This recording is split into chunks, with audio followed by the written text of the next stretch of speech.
আউযুবিল্লাহি মিনাশ শাইতানির রাজিম। বিসমিল্লাহির রহমানির রহিম।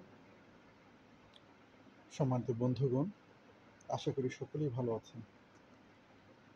আজকে হঠাৎ করেই মনে হলো যে আমরা সকলেই যেন জাতীয় জীবনের মতোই সংকটময় মুহূর্ত পার করছি। আমাদের সমাজের প্রতিটি রন্ধ্রে রন্ধ্রে সামাজিক অস্থিরতা, এবং সেই অস্থিরতা আমাদেরকেও ধীরে ধীরে গ্রাস করছে। বেশ কদিন হলো নতুন একটি বই এসছে, মানসিক প্রশান্তির অন্বেষা। বিশ্ববিখ্যাত একজন আলিম, বিদগ্ধ পণ্ডিত ইবনু আতাউল্লাহ আল ইস্কান্দারি, যিনি তার আল হিকাম বইয়ের কারণে বিশ্বব্যাপী নন্দিত।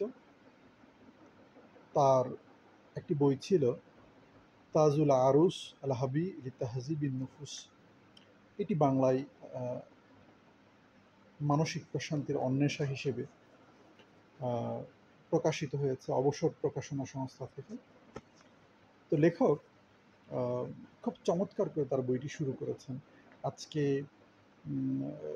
যে বিষয়টি নিয়ে বলতে চাই, যে তিনি তার বইটা শুরু করেছেন ফিরে আসার গল্প দিয়ে।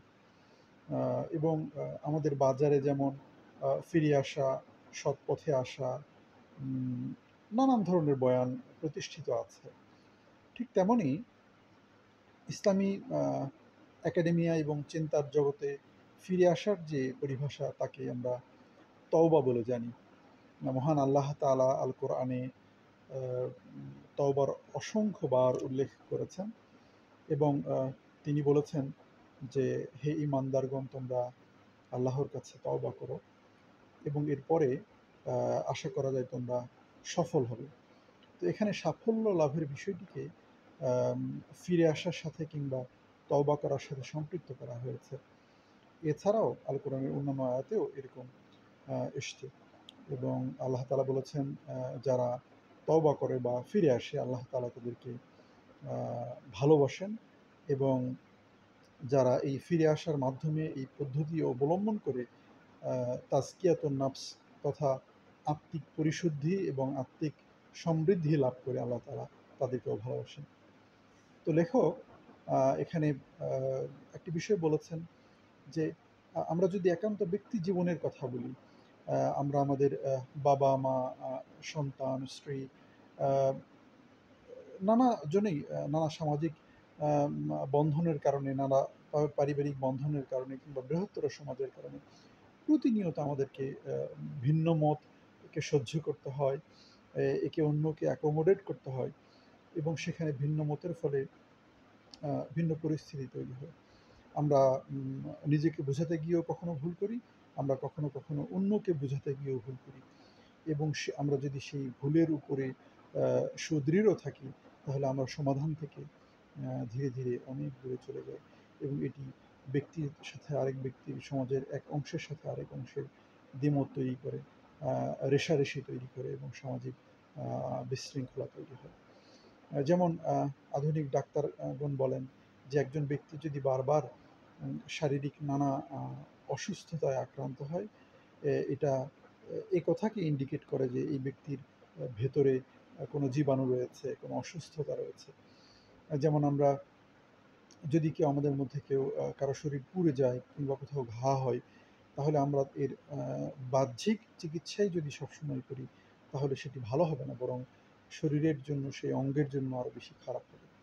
অর্থাৎ এই ঘা কিংবা এই অসুস্থতার অভ্যন্তরীণ দিককে যদি আমরা বিবেচনায় না আনি, তাহলে আমরা সুস্থতা কখনো লাভ করতে পারব না। তো লেখক এরপরে বলেছেন যে এই যে আমরা ফিরে আসবো আল্লাহ তাআলার কাছে, আল্লাহ তাআলা যে অবারিত সুযোগ দিয়েছেন ফিরে আসার জন্য, এইটার সঙ্গে আমরা কীভাবে সম্পৃক্ত হতে পারি? ফিরে আসার সময়টা কেমন? ধরুন আপনার সন্তান আপনার সাথে দ্বিমত পোষণ করলো, আপনি খুব রাগ করলেন। রাগের মনোভাব যখন পর্যন্ত আপনার মধ্যে আছে, ততক্ষণ পর্যন্ত আপনি ভালোবাসার কথা বলতে পারবেন না। তাতে ভালোবাসা প্রকাশিত হবে না। আবার ধরুন যে আপনি আপনার সন্তানকে প্রচণ্ড ভালোবাসা প্রকাশ করছেন আপনার সন্তানের জন্য। আবার সেই মুহূর্তে তাকে ধমক দিয়ে কোনো কিছু শিক্ষা দেবেন, তাহলে সেই শিক্ষাটা ফলপ্রসূ হবে না। আহ, এর জন্য একটা মোমেন্ট দরকার। আমরা আমাদের ব্যক্তি জীবনে অনেক সময় দেখেছি যে আমরা সাফল্য লাভের জন্য যেই সময়ে পরিশ্রম করা দরকার সেই সময়ে যদি আমরা পরিশ্রম না করি, আমরা সফল হব না। ঠিক আমাদের জাতীয় জীবনে আমরা অনেক সময় দেখি, সামাজিক অনেক আন্দোলন দেখি, রাজনৈতিক অনেক আন্দোলন দেখি, যেখানে অনেক আন্দোলন মোমেন্টাম পায় না এবং সেগুলো ব্যর্থতায় পর্যবসিত হয়। তো আমরা যদি আল্লাহ তাআলার কাছে ফিরে আসতে চাই, আমরা যদি আমাদের প্রিয়জনের কাছে ফিরে আসতে চাই, তাহলে আমাদেরকে সেই মোমেন্টাম তৈরি করতে হবে এবং সেই মোমেন্টামকে কাজে লাগাতে হবে। যেমন আপনি যদি হাসি ঠাট্টা বন্ধু বান্ধবের সঙ্গে আড্ডায় থাকেন, সেই মুহূর্তে আল্লাহ তাআলার কাছে তওবা করা, এটা যাচিত নয়, এটা বরং অযাচিত একটি কাজ। ঠিক তেমনই যখন আপনার ভগ্ন হৃদয় থাকবে, আপনি মন খারাপ করবেন, আপনি বিষণ্ণতায় থাকবেন, তখন আল্লাহ তাআলার কাছে আপনি কান্নাকাটি করবেন এবং তওবা করবেন। তখন সেটি মানসিক যে বহিঃপ্রকাশটা এর মধ্যে চলে আসবে এবং সত্যিকার অর্থে আপনার মধ্যে বিনয় প্রকাশিত হবে। তো এই জন্য লেখক বলেছেন যে আমরা যদি ফিরে আসতে চাই, যার কাছে ফিরে আসতে চাই, সে ফিরে আসার সময়, উপযুক্ত সময় আমাদের বাছাই করতে হবে। এছাড়াও তিনি খুব চমৎকার করেই আম উদাহরণ দিয়ে বলেছেন যে আ যদি একজন ব্যক্তি একটি ঘরে একটানা ৭০ দিন যাবৎ আ আগুন লাগিয়ে রাখে, তাহলে সেখানে কি হবে? তো তিনি বলেছেন সেখানে অনেক ময়লা হবে, কালি পড়বে, বসবাসের অযোগ্য হয়ে পড়বে সেখানে সেই জায়গাটি। তো তিনি বলেছেন যে আল্লাহ তাআলার আনুগত্যকে বাদ দিয়ে জীবনযাপন করার যে ট্রেন্ড, এটি আ আগুনের মতো। আল্লাহ তাআলার কাছে মানুষের অবাধ্যতার হচ্ছে ইটস লাইক এ ফায়ার। তো একটা রুমে যেমন ফায়ার থাকলে এর অভ্যন্তরীণ কাঠামো নষ্ট করবে, ময়লা হবে, কালি হবে, ঠিক তেমনই একজন মানুষ যখন মানসিকভাবে আল্লাহ তাআলার বিধানকে লঙ্ঘন করে, তার মনের জগতে এরকম ময়লা তৈরি হয়, কালি তৈরি হয়। তো আমরা যেমন এই আগুন লাগা ঘরে এটা সংস্কার না করে, পরিষ্কার না করে এখানে আমরা বসবাস করতে পারবো না। ঠিক তেমনি যেই মানুষের হৃদয়ে অবাধ্যতা আছে, যে অবাধ্যতা তার কাজের মাধ্যমে প্রকাশিত হয়, সেটিকে যদি আমরা বাদ না দিতে পারি, আমরা যদি তওবার রাস্তায় না আসতে পারি, তাহলে সেই ব্যক্তিও আম সফল হতে পারবে না।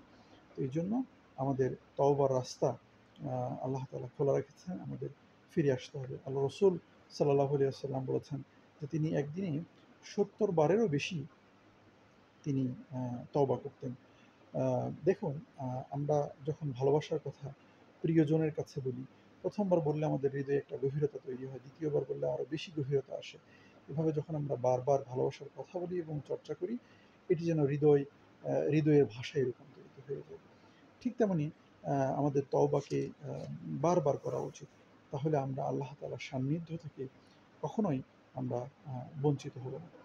এবং এটি তো আ সমাজ সংস্কারের একটি অংশ।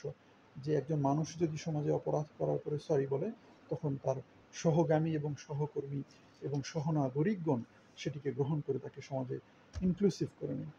আ তো আমাদের সমাজে যদি এটি জরুরি হয়, তাহলে আমাদের আচরণের সংশোধনের জন্য অবশ্যই তওবা তথা ফিরে আসার এই চর্চাকে আমাদের দৈনন্দিন জীবনের অংশ মনে করতে হবে। আমরা সকালে আমাদের জীবন শুরু করি, রাতের বেলা আমরা ঘুমিয়ে পড়ার পূর্বে অবশ্যই আমাদের আ ব্যক্তি জীবনের সমগ্র দিনের কর্মসূচি নিয়ে একটা বিশ্লেষণ থাকা দরকার যে আমরা যত কাজ করেছি এর মধ্যে যদি আল্লাহর অসন্তুষ্টির কোনো কারণ থাকে, তাহলে সেজন্য সরি বলা এবং ভবিষ্যতে করব না বলে প্রতিজ্ঞা করা। আর যদি কোনো ভালো কাজ করে থাকি, তার জন্য আমরা আল্লাহ তাআলাকে ধন্যবাদ দিব। কারণ আল্লাহ তাআলার অনুগ্রহ ছাড়া আমরা কখনো ভালো কাজ করতে পারি না।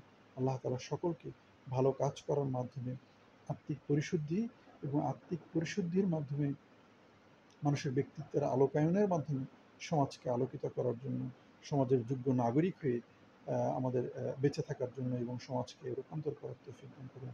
আসসালামু আলাইকুম ওয়া রাহমাতুল্লাহ।